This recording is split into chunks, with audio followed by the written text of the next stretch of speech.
ಹಿಮಾಲಯಂ ಸಮಾರಭ್ಯ ಯಾವದ್ ಹಿಂದೂ ಸರೋವರಂ ತಂ ದೇವ ನಿರ್ಮಿತಂ ದೇಶಂ ಹಿಂದೂಸ್ಥಾನಂ ಪ್ರಚಕ್ಷತೆ.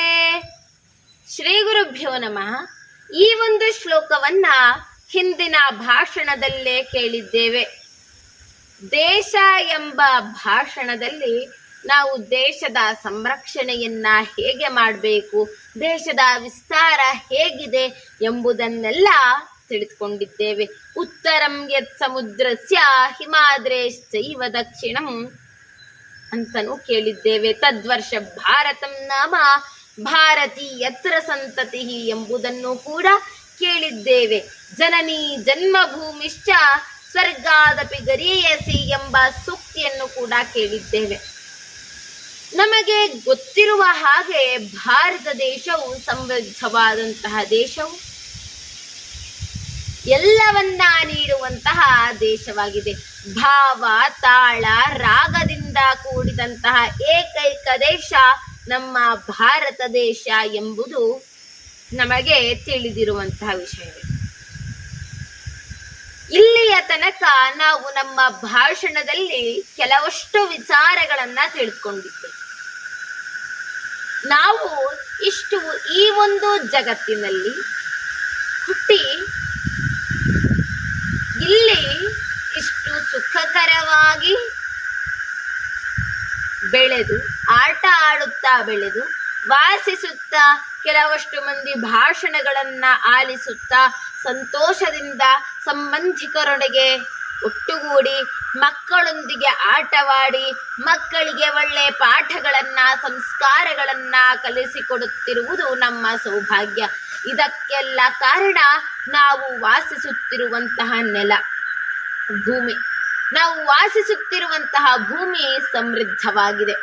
ಹಾಗಾದ್ರೆ ನಮಗೆಲ್ಲರಿಗೂ ಗೊತ್ತು, ನಾವು ವಾಸಿಸುತ್ತಿರುವಂತಹ ಭೂಮಿ ಯಾವುದು ಅಂತ ಹೇಳಿದ್ರೆ ಭಾರತ ದೇಶ. ಭಾರತ ದೇಶದಲ್ಲಿರುವುದು ಭಾರತ ಮಾತೆ ಎಂಬುದು ಎಲ್ಲರಿಗೂ ಕೂಡ ಗೊತ್ತು. ಯಾವ ದೇಶವೂ ಕೂಡ ತನ್ನ ದೇಶವನ್ನ ತಾಯಿಯ ಸ್ಥಾನದಲ್ಲಿಟ್ಟು ಪೂಜಿಸುವುದನ್ನ ನಾವು ಕಂಡಿಲ್ಲ. ಆದರೆ ವಿಶಿಷ್ಟವಾದಂತಹ ನಮ್ಮ ಭಾರತ ದೇಶವು ಭಾರತ ಮಾತೆಯನ್ನ ತಾಯಿ ಎಂದು ಭಾವಿಸಿ ಪೂಜಿಸ್ತಾ ಇದ್ದೇವೆ.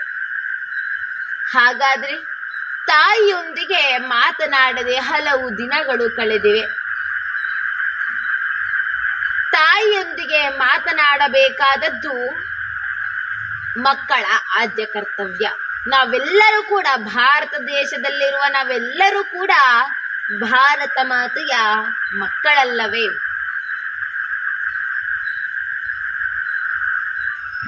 ಹಾಗೆಯೇ ನಾವು ದಿನವೂ ಕೂಡ ಮಾತೆಯೊಂದಿಗೆ ಮಾತನಾಡಬಹುದು. ಆದರೆ ದಿನವೂ ತಾಯಿಯನ್ನ ಕ್ಷಮೆ ಯಾಚಿಸುವುದು ಅಸಾಧ್ಯವಾಗಿದೆ. ಅದಕ್ಕೆ ಕ್ಷಮೆ ಯಾಚಿಸಲು ಈ ಒಂದು ಸಮಯ ಸುಸಂದರ್ಭವಾಗಿ ಒಳ್ಳೆಯ ಸಮಯವಾಗಿ ಲಭಿಸಿದೆ.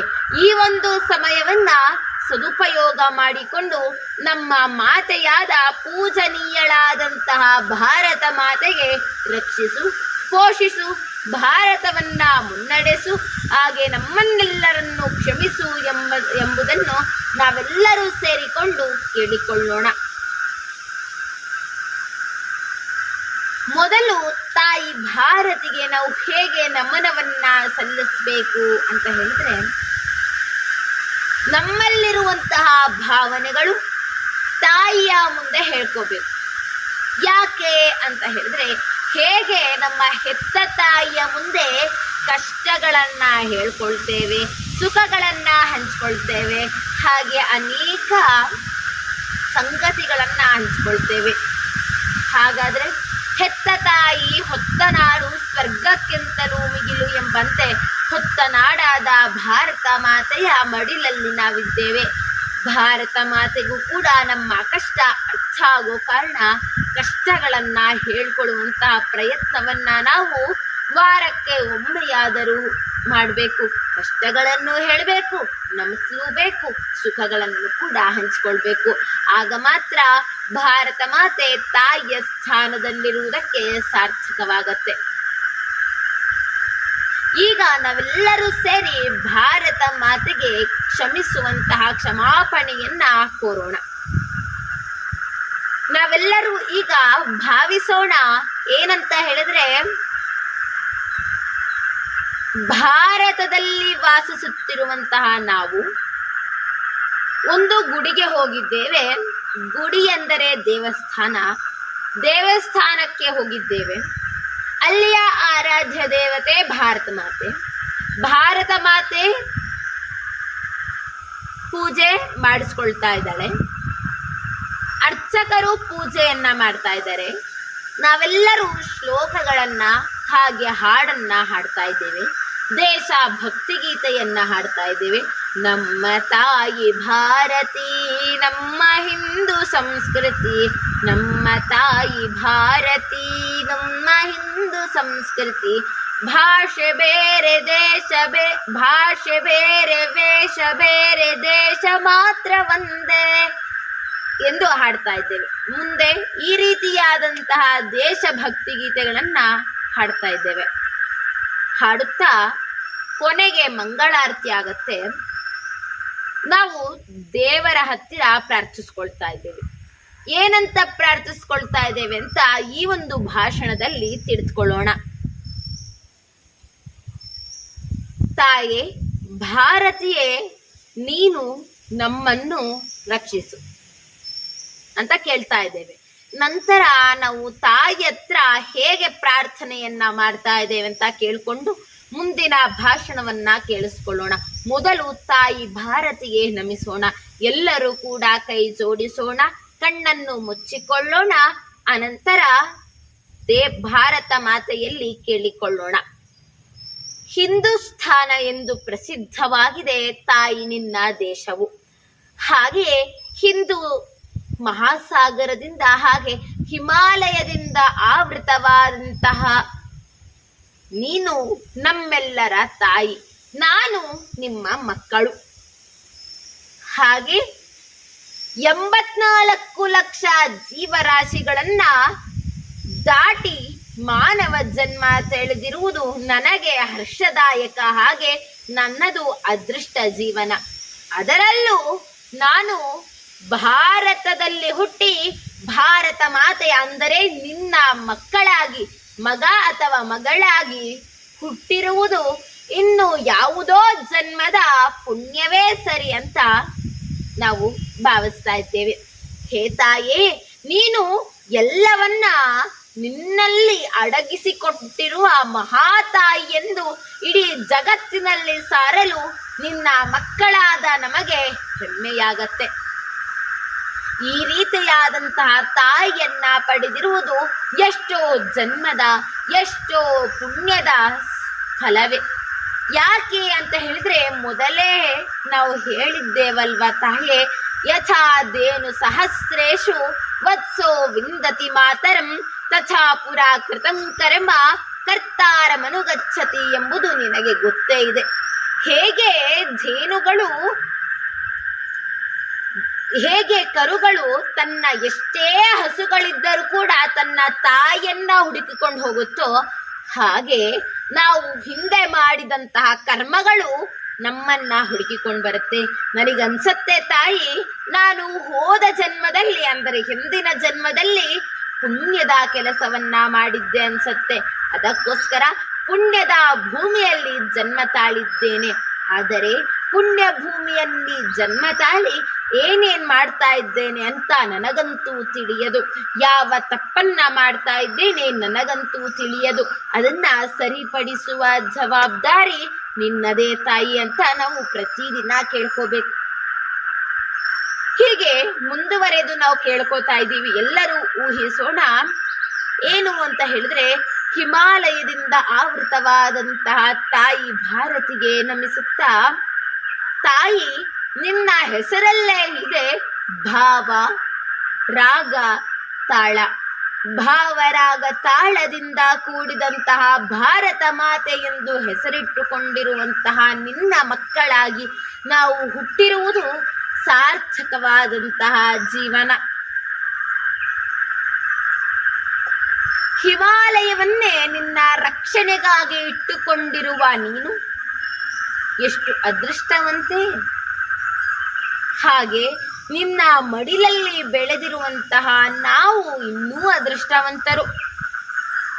ಇನ್ನು ಮುಂದೆ ಹೇಳಬೇಕಾದ್ರೆ ತಾಯಿ, ನಿನ್ನನ್ನ ನೋಡಿದ್ರೆ ನನಗೆ ತುಂಬಾ ಆಶ್ಚರ್ಯ ಆಗತ್ತೆ. ಏಕೆ ಅಂತ ಹೇಳಿದ್ರೆ, ನೋಡು ತಾಯಿ, ನಿನ್ನ ಮಡಿಲಲ್ಲಿ ಎಷ್ಟು ಜನರು, ಎಷ್ಟು ಮಕ್ಕಳು ಬೆಳೆದಿದ್ದಾರೆ. ಅವರನ್ನೆಲ್ಲರನ್ನ ಹೇಗೆ ಪೋಷಿಸ್ತೀಯ ತಾಯಿ? ಹೇಗೆ ಅವರಿಗೆಲ್ಲರಿಗೂ ಸುಖವನ್ನ ಕೊಡ್ತೀಯಾ? ಹಾಗೆ ಕೇವಲ ಮಾನವರಷ್ಟೇ ಅಲ್ಲ ನಿನ್ನ ಮಕ್ಕಳು, ಈ ಭರತ ಭೂಮಿಯಲ್ಲಿರುವಂತಹ ಪ್ರಾಣಿಗಳು, ಪಕ್ಷಿಗಳೆಲ್ಲರೂ ಕೂಡ ನಿನ್ನ ಮಕ್ಕಳು. ಈ ಒಂದು ಭಾರತ ಭೂಮಿಯಲ್ಲಿ ಅಂದ್ರೆ ನಿನ್ನ ಮಡಿಲಲ್ಲಿ ಎಷ್ಟು ಜೀವರಾಶಿಗಳಿವೆ, ಎಷ್ಟು ಕೀಟಗಳಿವೆ. ಅದಕ್ಕೆಲ್ಲ ಆಶ್ರಯವನ್ನ ಕೊಡ್ತಾ ಇರುವಂತಹ ನೀನು ಎಷ್ಟು ಉದಾರಿಯಾಗಿರಬಹುದು.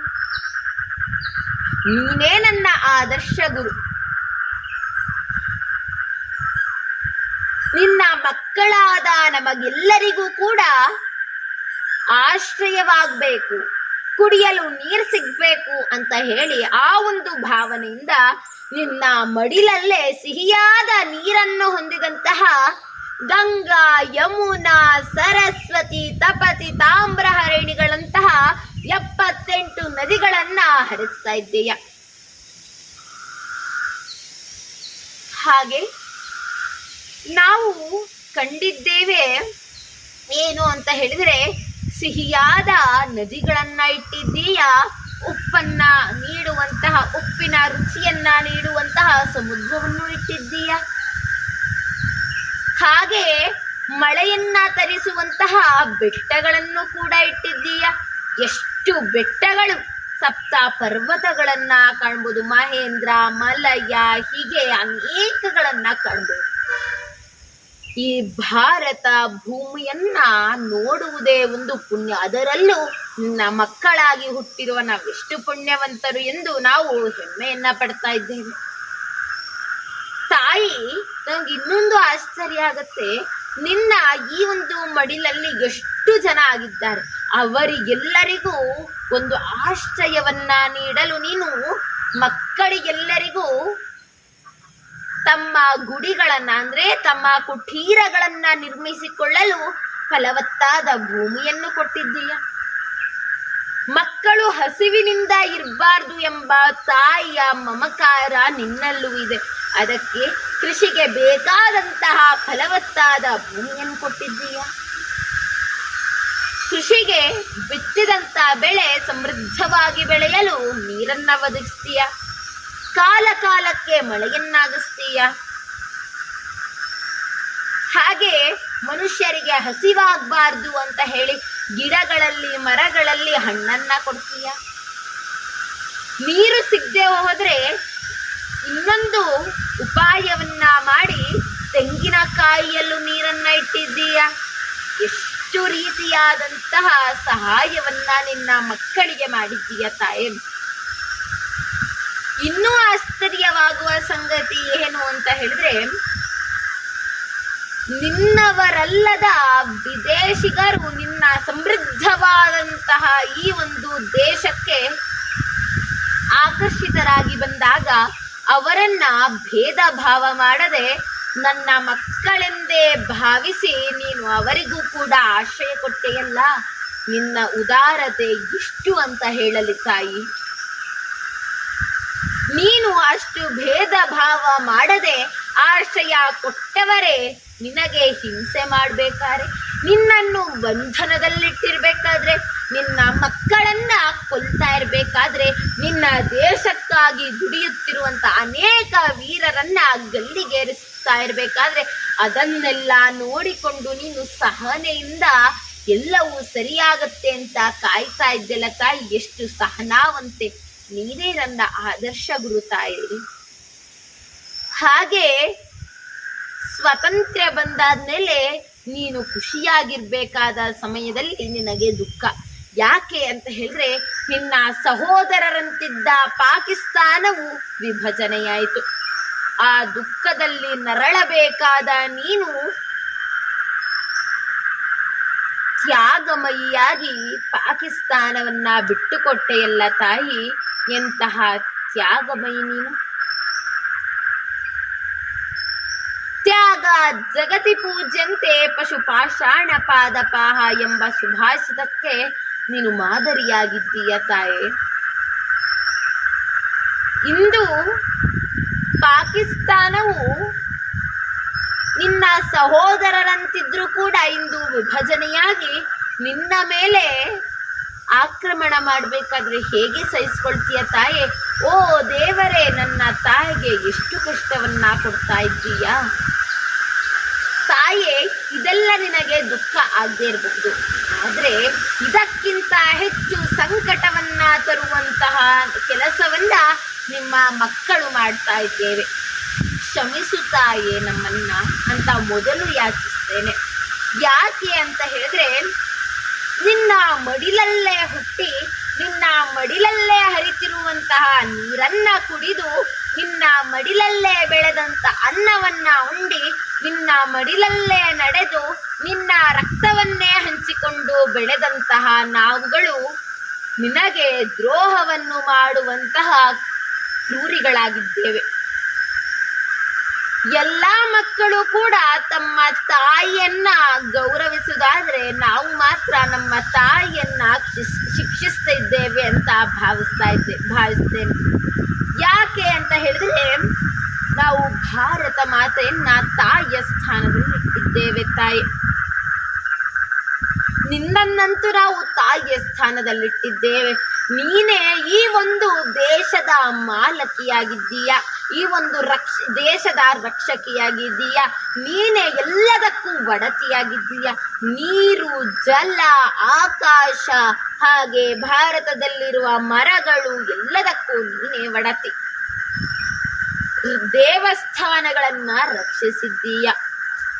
ಹೀಗಿರ್ಬೇಕಾದ್ರೆ ನಾವು ನಮ್ಮ ತಾಯಿಯ ವಸ್ತುಗಳು ಎಲ್ಲದರಲ್ಲೂ ತಾಯಿ ಇದ್ದಾಳೆಂದು ಮರೆತು ಒಂದೊಂದು ವಸ್ತುವನ್ನು ಹಾಳು ಮಾಡ್ತಾ ಬರ್ತಾ ಇದ್ದೇವೆ. ಹೇಗೆ ಅಂತ ಹೇಳಿದ್ರೆ, ಮರಗಳನ್ನ ಕಡಿತೇವೆ, ಇನ್ನೊಂದು ಮರಗಳನ್ನ ನೆಡ್ತಾ ಇಲ್ಲ ತಾಯಿ. ನಮ್ಮ ತಪ್ಪು ಈಗ ಅರಿವಾಗ್ತಾ ಇದೆ. ದೇವಸ್ಥಾನಗಳನ್ನ ನೀನು ರಕ್ಷಿಸಿದ್ದೀಯ, ಅದರ ಹೊಣೆ ನಮ್ಮದು ಆಗ್ಬೇಕು ಅಂತ ಚಿಂತಿಸಬೇಕಾಗಿತ್ತು. ಆದರೆ ನಾವು ದೇವಸ್ಥಾನಗಳಲ್ಲಿ ಬರೆಯಬಾರದಂತಹ ಎಲ್ಲಾ ಚಿತ್ರಗಳನ್ನ ಬರೆದು ದೇವಸ್ಥಾನದ ಸೌಂದರ್ಯವನ್ನ ಹಾಳು ಮಾಡ್ತಾ ಇದ್ದೇವೆ ತಾಯೇ. ಇದರ ತಪ್ಪನ್ನು ಕೂಡ ನಮಗೆ ಕ್ಷಮಿಸು. ನಮಗೆ ಅರಿವಾಗ್ತಾ ಇದೆ. ಇನ್ನು ಇಂತಹ ಸಮೃದ್ಧ ದೇಶವನ್ನ ನಾವು ನೀನು ಕೊಟ್ಟಂತಹ ಒಂದು ಸಿಹಿ ನೀರನ್ನ ಉಪಯೋಗಿಸಿಕೊಳ್ಳದೆ ಅದಕ್ಕೆ ಪ್ಲಾಸ್ಟಿಕ್ಗಳನ್ನ ಬಿಸಾಡ್ತಾ ಇದ್ದೇವೆ. ಕೈಗಾರಿಕೆಯಿಂದ ಬೇಡವಾದಂತಹ ಅಶುದ್ಧವಾದಂತಹ ನೀರನ್ನ ನಿನ್ನಲ್ಲಿ ನಾವು ಬಿಡ್ತಾ ಇದ್ದೇವೆ. ನಮಗೆ ಏನೂ ಕೂಡ ತಿಳಿಯದು, ಆದರೆ ಈಗ ಅರಿವಾಗ್ತಾ ಇದೆ ತಾಯಿ, ನಾವು ಮಾಡುತ್ತಿರುವುದು ತಪ್ಪು ಎಂದು. ನಂತರ ಪ್ರಾಣಿಗಳನ್ನ ನಾವು ಕೊಲ್ತಾ ಇದ್ದೇವೆ. ನಿನ್ನ ಮಕ್ಕಳು ನಾವುಗಳು ಹೇಗೋ ಅವರು ನಿನ್ನ ಮಕ್ಕಳು ಎಂದು ತಿಳಿಯಲಾರದ ಮೂರ್ಖರು ನಾವು ತಾಯಿ. ಅಂತಹ ಮೂರ್ಖರಾದಂತಹ ನಮ್ಮನ್ನ ದಯವಿಟ್ಟು ಕ್ಷಮಿಸ್ತೀಯ ಅಲ್ವಾ ಮಾತೆ? ಅಮ್ಮ ಕ್ಷಮಿಸ್ತೀಯ ಅಲ್ವಾ? ನಂತರ ಇನ್ನೂ ಹೇಳಬೇಕು ಅಂತ ಹೇಳಿದ್ರೆ, ನಮ್ಮ ಸ್ವಾರ್ಥಕ್ಕಾಗಿ ನದಿಗಳನ್ನೆಲ್ಲ ನಾವು ಮುಚ್ಚಿ ಅದರ ಮೇಲೆ ಮನೆಯನ್ನ ಕಟ್ತಾ ಇದ್ದೇವೆ. ನೀನು ನಮಗೆಲ್ಲರಿಗೂ ಒಂದು ಸಹಾಯ ಆಗಲಿ ಅಂತ ಸುಂದರವಾದ ಭೂಮಿಯನ್ನ ಸುಗಮವಾಗಿ ಕಟ್ಟೋಕೆ ನಮಗೆ ಸಹಾಯವನ್ನ ಮಾಡಿಕೊಟ್ಟು ಮನೆಗಳನ್ನ ಕಟ್ಟುವುದಕ್ಕೆ ಅವಕಾಶವನ್ನ ನೀಡಿದೆ. ಆದರೆ ಸದುಪಯೋಗ ಮಾಡಿಕೊಳ್ಳುವುದ ಬದಲು ದುರುಪಯೋಗವನ್ನ ಮಾಡ್ಕೋತಾ ಇದ್ದೇವೆ. ಬೆಂಗಳೂರಿನಲ್ಲಿ ಬೆಂಗಳೂರಿಗೆ ಆಶ್ರಯವಾಗಿದ್ದ ವೃಷಭಾವತಿ ನದಿಯನ್ನ ಕೆಂಗೇರಿ ಮೋರಿಯನ್ನಾಗಿ ಪರಿವರ್ತಿಸಿ ಬಿಟ್ಟಿದ್ದೇವೆ. ಇಂತಹ ದುರಾಲೋಚನೆ ನಮ್ಮದು. ಆದರೆ ನಮಗೆ ಯಾವುದೇ ತಪ್ಪುಗಳು ತಿಳಿಯಲಿಲ್ಲ. ಈಗ ನಮಗೆ ಅರಿವಾಗ್ತಾ ಇದೆ ನಾವು ಮಾಡುತ್ತಿರುವುದು ತಪ್ಪು ಎಂದು. ನೀವು ಅರಿವು ಮೂಡಿಸುವುದಕ್ಕಾಗಿಯೇ ನಮ್ಮನ್ನ ಶಿಕ್ಷಿಸಿದ್ದೀಯ. ಕೊರೋನಾ ಎಂಬ ಮಹಾಮಾರಿಯನ್ನ ತರಿಸಿ ನಮಗೆ ನಮ್ಮ ಸಂಸ್ಕೃತಿಯನ್ನ ನೆನಪಿಸ್ತೀಯ. ಹಾಗೆ ನಾವು ಮರಗಳನ್ನ ಕಡಿದಿದ್ದೇವೆ, ಹಾಗೆ ಸಸಿಗಳನ್ನ ನೆಟ್ಟಿಲ್ಲ, ಎಲ್ಲವನ್ನ ಹಾಳು ಮಾಡ್ತಾ ಇದ್ದೇವೆ. ಎಲ್ಲಿ ನೋಡಿದರೂ ಪ್ಲಾಸ್ಟಿಕ್ ಅನ್ನ ಹಾಕ್ತಾ ಇದ್ದೇವೆ. ಹಾಗೆ ವಾಯು ಮಾಲಿನ್ಯ, ಜಲ ಮಾಲಿನ್ಯ, ಪರಿಸರ ಮಾಲಿನ್ಯವನ್ನ ಮಾಡ್ತಾ ಇದ್ದೇವೆ. ಅದೇ ಗಾಳಿಯನ್ನ ಉಸಿರುತ್ತಾ ಇದ್ದೇವೆ, ಅದೇ ಗಾಳಿಯನ್ನ ಉಸಿರಾಡುತ್ತಾ ಅನಾರೋಗ್ಯಕ್ಕೆ ಬಲಿಯಾಗಿದ್ದೇವೆ. ತಾಯಿ, ಏನು ಮಾಡಲು ಗೊತ್ತಾಗ್ತಾ ಇಲ್ಲ. ನಾವೆಲ್ಲರೂ ಕೂಡ ನಿನ್ನ ಮಡಿಲಲ್ಲಿರುವಂಥ ಎಲ್ಲ ಮಕ್ಕಳು ಸೇರಿಕೊಂಡು ನಿನ್ನಲ್ಲಿ ಪ್ರಾರ್ಥಿಸುವುದಿಷ್ಟೇ, ನಮ್ಮ ತಪ್ಪನ್ನು ಮನ್ನಿಸಿ ಬಿಡು ತಾಯೇ, ಮನ್ನಿಸಿ ಬಿಡು. ಅಮ್ಮ, ನೀನು ಹೀಗೆ ಯೋಚನೆ ಮಾಡ್ತಾ ಇರಬಹುದು, ಏನು ಅಂತ ಹೇಳಿದ್ರೆ, ಎಲ್ಲ ಕಡೆಯಲ್ಲೂ ನೀವೆಲ್ಲರೂ ನನ್ನ ಮಕ್ಕಳು ಎಂದು ಹೇಳಲು ಅಸಹ್ಯವಾಗುತ್ತೆ ಅಂತ. ಹೌದು ಅಮ್ಮ, ನೀನು ಚಿಂತೆ ಮಾಡ್ತಿರೋದು ನಿಜಾನೇ. ಯಾಕೆ ಅಂತ ಹೇಳಿದ್ರೆ, ಅಂತಹ ದರಿದ್ರವಾದಂತಹ ಕೆಲಸವನ್ನ ನಾವು ಮಾಡ್ತಾ ಇದ್ದೇವೆ, ಇನ್ನೂ ಕೂಡ ಮಾಡುತ್ತಲೇ ಇದ್ದೇವೆ. ಏನು ಮಾಡುವುದು ಗೊತ್ತಿಲ್ಲ ತಾಯೇ, ಹೇಗೆ ಪರಿವರ್ತನೆಯಾಗುವುದು ಗೊತ್ತಿಲ್ಲ. ಆದರೆ ನಿನ್ನ ಮಕ್ಕಳೆಂದು ನಮ್ಮನ್ನ ಕ್ಷಮಿಸಿಬಿಡು. ಇನ್ನು ಮುಂದೆ ಸಾಧ್ಯವಾದಷ್ಟು ನಿನ್ನನ್ನು ರಕ್ಷಿಸುವ ಪ್ರಯತ್ನವನ್ನ ಮಾಡ್ತೇವೆ. ನಿನ್ನನ್ನ ಪೂಜಿಸ್ತಾ ಇದ್ದೇವೆ. ಪೂಜಿಸುವುದಷ್ಟೇ ನಮ್ಮ ಕೆಲಸವಲ್ಲ, ರಕ್ಷಿಸುವುದು ನಮ್ಮ ಕೆಲಸವೆಂದು, ನಮ್ಮ ಕರ್ತವ್ಯವೆಂದು ಭಾವಿಸಿ ಎಲ್ಲವನ್ನ ರಕ್ಷಿಸ್ತೇವೆ. ಹಾಗೆ ಯಾವುದೇ ರೀತಿಯಾದಂಥ ಮಾಲಿನ್ಯವನ್ನ ಮಾಡೋದಿಲ್ಲ. ಹಾಗೆ ದೇವಸ್ಥಾನಗಳನ್ನ ರಕ್ಷಿಸ್ತೇವೆ. ವಿದೇಶಿಗರನ್ನ ಆಕರ್ಷಣೆ ಮಾಡುವಂಥ ಸ್ಥಳಗಳನ್ನ ಪೋಷಿಸ್ತೇವೆ. ಹಾಗೆ ನಮ್ಮಂತೆ ಬದುಕುತ್ತಿರುವಂತಹ ಪ್ರಾಣಿಗಳನ್ನು ಕೂಡ ರಕ್ಷಿಸ್ತೇವೆ. ಕಾಡುಗಳನ್ನ ನಾಶ ಮಾಡೋದಿಲ್ಲ, ಹಾಗೆ ನದಿಗಳನ್ನ ನಾಶ ಮಾಡೋದಿಲ್ಲ. ಸಮುದ್ರದಲ್ಲಿ ನಾವು ಹೆಚ್ಚಾಗಿ ಮಾಲಿನ್ಯವನ್ನ ಮಾಡೋದಿಲ್ಲ. ಜಲ ಮಾಲಿನ್ಯವನ್ನ ಕಡಿಮೆ ಮಾಡ್ತೇವೆ, ವಾಯು ಮಾಲಿನ್ಯವನ್ನ ಕಡಿಮೆ ಮಾಡ್ತೇವೆ, ಹೆಚ್ಚಾದ ವಾಹನಗಳನ್ನ ಬಳಸೋದಿಲ್ಲ. ಹೀಗೆ ನಿನ್ನಲ್ಲಿ ಪ್ರಮಾಣ ಮಾಡ್ತಾ ಇದ್ದೇವೆ ತಾಯೇ. ನಿನ್ನ ಗುಡಿಗೆ ಬಂದಿದ್ದೇವೆ, ನಿನಗೆ ಮಂಗಳಾರತಿಯನ್ನ ಮಾಡಿದ್ದೇವೆ. ಈಗ ನಿನ್ನಲ್ಲಿ ಕೇಳಿಕೊಳ್ತಾ ಇದ್ದೇವೆ, ಇನ್ನು ಮುಂದೆ ಏನು ಕೂಡ ಎಲ್ಲವನ್ನ ಕಡಿಮೆ ಮಾಡಿ ರಕ್ಷಿಸು ಅಂತ ಕೇಳ್ಕೊಳ್ತಾ ಇದ್ದೇವೆ ತಾಯಿ. ನಿನ್ನ ನೀನು ಕ್ರೋಧವನ್ನು ಮಾಡಿಕೊಂಡ್ರೆ ನಾವು ಬದುಕಲು ಸಾಧ್ಯವಿಲ್ಲ. ನಿನ್ನ ಕ್ರೋಧ ಜ್ವಾಲಾಮುಖಿಯಂತೆ ತಾಯಿ. ನೀನು ಒಮ್ಮೆ ಕೋಪವನ್ನ ಮಾಡಿಕೊಂಡ್ರೆ ನಾವು ಬದುಕುವುದು ಅಸಾಧ್ಯವಾಗುತ್ತೆ. ದಯವಿಟ್ಟು ತಾಯಿ, ಇನ್ನು ಮುಂದೆ ನಾವು ಈ ಥರ ಮಾಡೋದಿಲ್ಲ. ಯಾಕೆ ಅಂತ ಕೇಳಿದ್ರೆ, ನೀನಿಲ್ಲದ ಜಗತ್ತಿನಲ್ಲಿ ನಾವು ಇರಲು ಸಾಧ್ಯವೇ ಇಲ್ಲ. ಯಾಕೆ ಅಂತ ಹೇಳಿದ್ರೆ, ನಮ್ಮ ಒಂದೊಂದು ಇಂಚಿನ ರಕ್ತದಲ್ಲಿಯೂ ನೀನೇ ಇದ್ದೀಯ ತಾಯೇ. ನಮ್ಮನ್ನು ದಯವಿಟ್ಟು ರಕ್ಷಿಸು, ನಿಮ್ಮ ಮಕ್ಕಳೆಂದು ತಿಳಿ.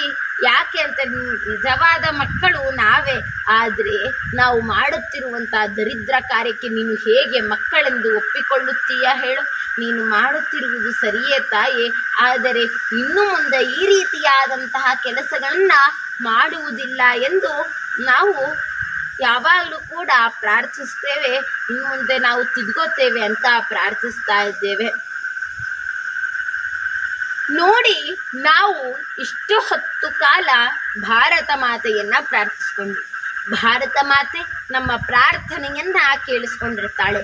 ಅವಳು ನಾವು ಏನೇನು ಪ್ರಮಾಣವನ್ನ ಮಾಡಿದ್ದೇವೆಯೋ ಆ ಪ್ರಮಾಣದ ಸತ್ಯತೆಗಾಗಿ ಕಾಯ್ತಾ ಇರ್ತಾಳೆ. ಆ ಪ್ರಮಾಣ ಮಾಡಿರುವುದಕ್ಕಾದರೂ ಕೂಡ ಎಲ್ಲವನ್ನ ರಕ್ಷಿಸೋಣ. ನಾವು ಇಲ್ಲಿ ಸುಖವಾಗಿ ಬದುಕಿರುವುದು ಯಾಕೆ ಅಂತ ಹೇಳಿದ್ರೆ, ಭಾರತ ಮಾತೆಯ ಅನುಗ್ರಹದಿಂದಲೇ. ಭಾರತ ಮಾತೆ ಕೋಪಿಷ್ಠಳಾದರೆ ನಾವು ಏನಾಗ್ತೇವೋ ಗೊತ್ತಿಲ್ಲ. ಭಾರತ ಮಾತೆ ಕೋಪಿಷ್ಠಳಾದರೆ ಭೂಕಂಪ ಆಗತ್ತೆ, ಸುನಾಮಿ ಆಗತ್ತೆ, ಸುಂಟರ ಗಾಳಿ ಆಗತ್ತೆ. ಅದನ್ನ ತಡೆಯುವ ಶಕ್ತಿ ನಮ್ಮಲ್ಲಿ ಮಾತ್ರ ಇಲ್ಲ. ಎಷ್ಟೇ ಉದ್ಧಾರ ಮಾಡಬಹುದು, ಎಷ್ಟೇ ಕಟ್ಟಡಗಳನ್ನು ಕಟ್ಟಬಹುದು, ಆದರೆ ಪ್ರಕೃತಿಯ ವಿಕೋಪದಿಂದ ಪಾರಾಗಲು ಮಾತ್ರ ನಮ್ಮಿಂದ ಸಾಧ್ಯವಿಲ್ಲ. ಅದಕ್ಕೋಸ್ಕರ ಭಾರತ ಮಾತೆಯ ಮಕ್ಕಳೆಂದು ನಮಗೆಲ್ಲರಿಗೂ ಗೊತ್ತು. ಅದನ್ನ ಕೇವಲ ಮಕ್ಕಳಾದರೆ ಸಾಧ್ಯವಿಲ್ಲ, ಸಾಕಾಗೋದಿಲ್ಲ. ತಾಯಿಯನ್ನ ರಕ್ಷಿಸುವ ಕೆಲಸವನ್ನ ನಾವು ಮಾಡಬೇಕು. ಹಾಗಾದ್ರೆ ತಾಯಿ ಎಲ್ಲಿದ್ದಾಳೆ ಅಂತ ಹೇಳಿದರೆ, ಭಾರತದಲ್ಲಿರುವಂತ ಒಂದೊಂದು ವಸ್ತುವಿನಲ್ಲೂ ಭಾರತ ಮಾತೆ ಇದ್ದಾಳೆ. ಭಾರತ ಮಾತೆಯನ್ನ ಒಂದೊಂದು ವಸ್ತುವಿನಲ್ಲೂ ಕಾಣುತ್ತಾ ನಾವು ಭಾರತದ ಒಂದೊಂದು ವಸ್ತುವನ್ನು ರಕ್ಷಿಸುತ್ತಾ ಭಾರತವನ್ನ ಜಗದ್ಗುರುವಿನ ಸ್ಥಾನಕ್ಕೆ ಕೊಂಡೊಯ್ಯುವ ಪ್ರಯತ್ನವನ್ನ ಮಾಡೋಣ.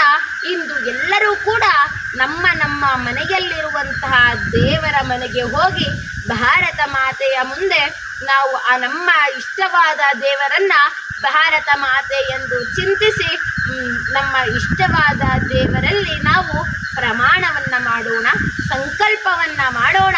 ಭಾರತ ದೇಶದಲ್ಲಿ ಭಾರತ ಮಾತೆಯ ಮಡಿಲಲ್ಲಿ ಹುಟ್ಟಿರುವಂತಹ ನಾವುಗಳು ಭಾರತ ದೇಶವನ್ನ, ಭಾರತ ದೇಶದಲ್ಲಿರುವಂತಹ ಪ್ರಕೃತಿ ಸೌಂದರ್ಯವನ್ನ ಎಲ್ಲವನ್ನ ಉಳಿಸುವ ಪ್ರಯತ್ನವನ್ನ ಮಾಡೋಣ ಅಂತ ಹೇಳ್ತಾ ನನ್ನ ಮಾತಿಗೆ ಪೂರ್ಣ ವಿರಾಮವನ್ನ ಕೊಡ್ತೇನೆ. ಧನ್ಯವಾದಗಳು.